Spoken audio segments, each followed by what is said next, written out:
El espejismo de un número. Imagina que alguien te lanza un acertijo con límite de tiempo, 10 segundos. La presión del reloj marca tu pulso y en ese instante parece que tu valor como persona dependiera de resolverlo o no. Pero, ¿de verdad la inteligencia puede reducirse a un resultado rápido? ¿A un número escrito en una hoja? Durante más de un siglo, el famoso cociente intelectual ha intentado darnos esa respuesta. Según su escala, 100 representa la media. Superar los 130 abre la puerta al territorio de los genios, mientras que caer por debajo de 70 implica limitaciones intelectuales. Sin embargo, esa visión numérica es solo un fragmento de la realidad. Quienes idearon estas pruebas buscaban organizar y comparar, pero en su intento, dejaron fuera las incontables dimensiones de la mente humana. ¿Cómo encerrar en cifras la creatividad de un Da Vinci que soñaba con volar siglos antes de los aviones? ¿Dónde queda la sensibilidad de un Mandela que supo transformar el dolor en liderazgo? ¿O la intuición de un Mozart que componía sin necesidad de partituras previas? Si nos limitamos a medir la inteligencia con un solo parámetro, ignoramos su verdadera riqueza. Somos más que un resultado en una gráfica. La inteligencia es movimiento, es diversidad,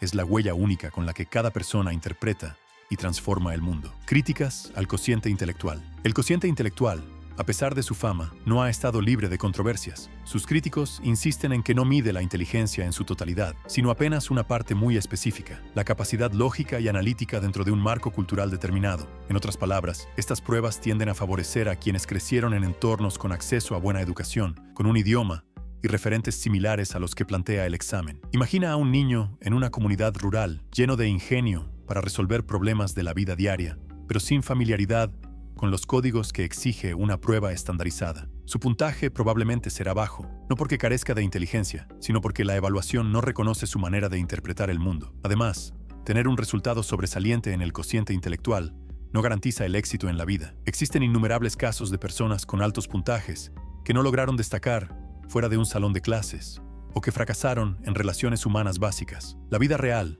exige habilidades que trascienden los límites de un examen: adaptabilidad, creatividad, intuición, empatía. El cociente intelectual, entonces, puede verse como una fotografía en blanco y negro de un paisaje que en realidad está lleno de colores. Nos da una referencia, un punto de partida, pero nunca el retrato completo. Aferrarse únicamente a él sería como creer que una brújula es suficiente para describir toda la geografía de un continente. Inteligencia emocional, el corazón como brújula. Cuando pensamos en inteligencia, solemos imaginar cálculos matemáticos o la habilidad de resolver acertijos complejos. Pero existe otra forma de entenderla: la capacidad de reconocer y gestionar emociones, tanto propias como ajenas. A esto lo llamamos inteligencia emocional. ¿Quién no ha conocido a alguien que parece leer el ambiente sin esfuerzo? Personas que detectan la tensión en una sala antes de que alguien pronuncie una palabra, que saben cuándo escuchar en silencio y cuándo ofrecer la frase precisa que calma un corazón agitado. Esa sensibilidad, esa intuición social, es el reflejo de una inteligencia distinta, más ligada al corazón que a la razón. Estudios han demostrado que la inteligencia emocional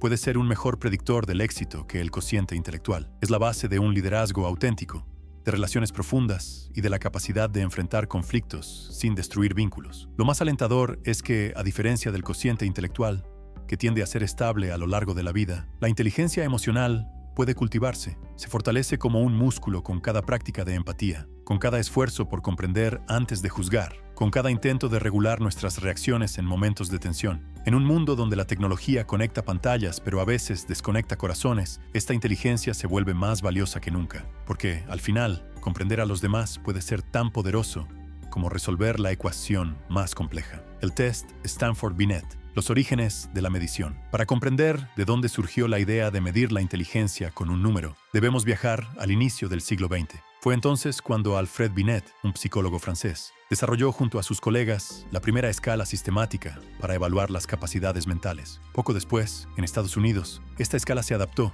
y tomó el nombre de Stanford-Binet. La innovación del test estaba en el concepto de edad mental. Si un niño de 8 años resolvía problemas que normalmente resolvía un niño de 10, se le consideraba adelantado respecto a sus pares. De la misma manera, si su desempeño era menor al esperado, se le catalogaba como rezagado. Esta idea permitía a los educadores identificar a los estudiantes que necesitaban apoyo especial, pero al mismo tiempo abrió la puerta a una peligrosa simplificación: creer que el valor de una mente podía resumirse en una cifra. Aunque el test Stanford-Binet sigue utilizándose hoy en día, sus limitaciones son evidentes. se centra en medir la lógica y las habilidades académicas, pero deja fuera otras expresiones fundamentales de la inteligencia, como la creatividad, la intuición práctica o la sensibilidad social. Es como un microscopio que nos permite ver con detalle un fragmento, pero ignora el vasto panorama que lo rodea. Este primer intento de clasificar mentes marcó un antes y un después. Inició una tradición que influenció la educación, la psicología e incluso las políticas públicas. Pero también sembró el riesgo de que generaciones enteras crecieran creyendo que su valor podía reducirse a un número escrito en un papel. Las escalas Wechsler, más allá del cociente intelectual. A mediados del siglo XX,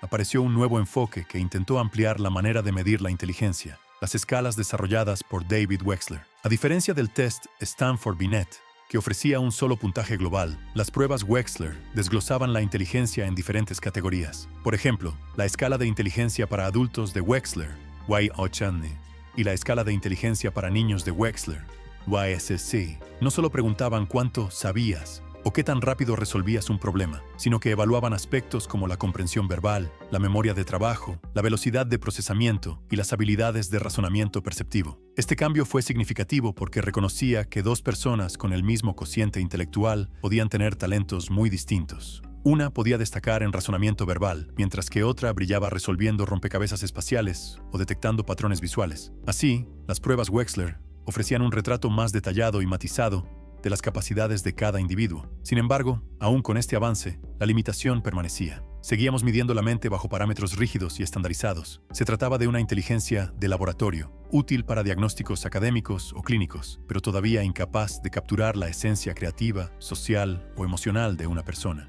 Las escalas Wechsler nos recordaron que la inteligencia no es un bloque uniforme, sino un mosaico de habilidades distintas. Pero aún así, la pregunta seguía flotando en el aire. ¿Es posible medir la totalidad de la mente humana con una sola batería de pruebas? Las matrices progresivas de Raven, el lenguaje de los patrones. En la década de los 30, surgió un intento de medir la inteligencia de forma más universal, libre de las barreras culturales y lingüísticas que limitaban a otros test. John C. Raven diseñó lo que llamó matrices progresivas, un conjunto de ejercicios visuales donde la persona debía identificar la figura que completaba una secuencia de patrones. La clave estaba en que no se necesitaban palabras ni conocimientos previos, solo la capacidad de observar, comparar y deducir. En teoría, este examen eliminaba los sesgos de idioma y educación, y por eso fue adoptado en contextos tan diversos como la investigación académica, la selección de personal en empresas, o incluso las evaluaciones dentro del ejército. Las matrices de Raven se enfocaban en lo que los psicólogos llaman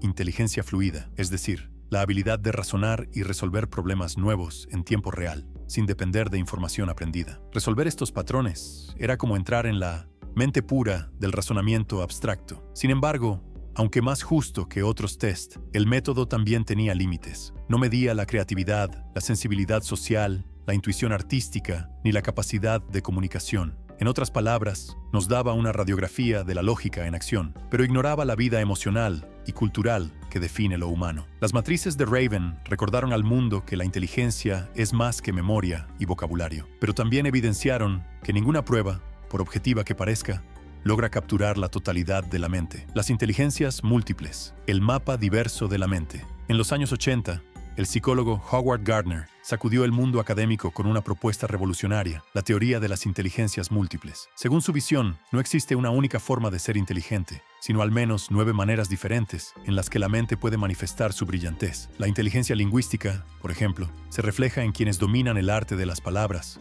como escritores o poetas. La lógico-matemática, en quienes descifran patrones numéricos y fórmulas complejas. La espacial, en los arquitectos y artistas visuales, capaces de imaginar estructuras antes de que existan. La corporal kinestésica se observa en atletas y bailarines que convierten su cuerpo en un instrumento preciso. La musical vibra en los compositores e intérpretes que traducen emociones en melodías. La interpersonal se refleja en líderes y mediadores que comprenden profundamente a los demás, mientras que la intrapersonal permite explorar el universo interior y comprenderse a uno mismo. Gardner incluso habló de una inteligencia naturalista, presente en quienes leen la naturaleza como si fuera un lenguaje secreto, y más tarde propuso la inteligencia existencial, esa búsqueda de sentido que mueve a filósofos y visionarios. Con esta teoría, Gardner rompió la tiranía del número único. Mostró que un genio de la danza o un maestro de la empatía podían ser tan inteligentes como un matemático brillante. El problema es que la sociedad, durante mucho tiempo, solo premió a unos pocos tipos de inteligencia, relegando a los demás al olvido. La teoría de las inteligencias múltiples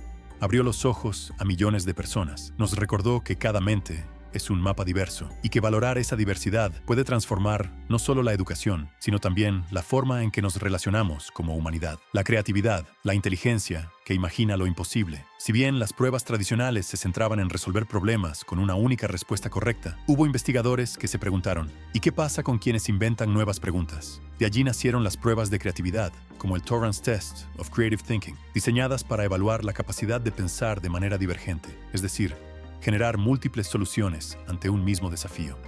Creatividad no se mide con exactitud milimétrica. Se reconoce en la manera en que alguien combina ideas aparentemente inconexas para dar vida a algo original. Piensa en Leonardo da Vinci, que no solo pintaba obras inmortales, sino que imaginaba máquinas voladoras siglos antes de que la aviación existiera. O en Albert Einstein, que no se limitó a resolver problemas matemáticos, sino que cambió la forma en que concebimos el universo. A diferencia del cociente intelectual, que encasilla a las personas en una escala rígida, la creatividad es un territorio sin fronteras. Puede expresarse en un lienzo, en una sinfonía, en un invento tecnológico, o incluso en la capacidad de encontrar soluciones ingeniosas para problemas cotidianos. Lo fascinante es que, aunque algunos nacen con una inclinación natural hacia lo creativo, todos podemos entrenar esta inteligencia. La curiosidad, la experimentación y la valentía de equivocarse son sus mayores aliados. En una época donde la innovación define el futuro, la creatividad ya no es un lujo reservado para artistas, sino una herramienta esencial para cualquier persona que quiera dejar huella en el mundo. La inteligencia artificial, la nueva frontera de la medición. En el presente,